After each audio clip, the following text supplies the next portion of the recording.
All right, so for today, the attacker's in this position, and the attempt is to make a slice at the carotid artery. So before we get into it, there's 7 lethal strike zones on the body that we need to be aware of. The reason that there's 7 lethal strikes is that if those areas get cut, we're on the clock.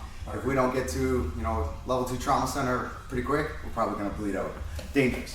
So we got carotid artery, right and left, subclavicle, right there. Those 2 little arteries there that feed the CPU, right there. So we got 1, 2, 3, 4.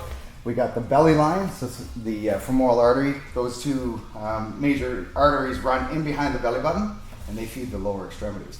So that's our femoral, even though it's at the belly button. Femoral, that's where it goes from the heart, feeds the lower extremities. So we got number 5, and then 6, 7. So as high up basically under the junk as possible. Yep. That's where these areas get cut.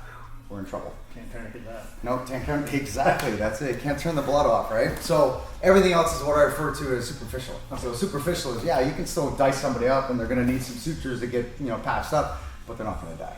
Okay. All right. So as the attacker, what I'm going to do to help you out with this is I'm going to make motion for your left carotid. So you already know what's coming, but if you draw the blade, I'll give you an example. So the blade has been presented, and you can go forward for today. Yeah. So the blade's been presented. We would like to be to the outside line.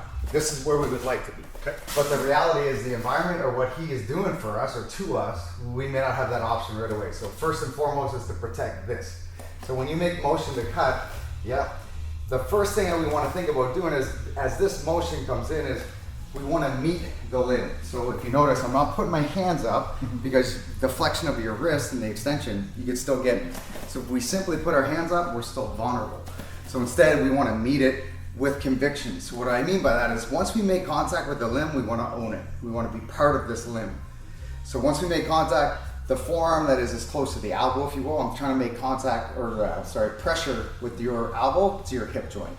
So as the tool, the weapon-bearing limb gets pushed in, we are also moving to the outside.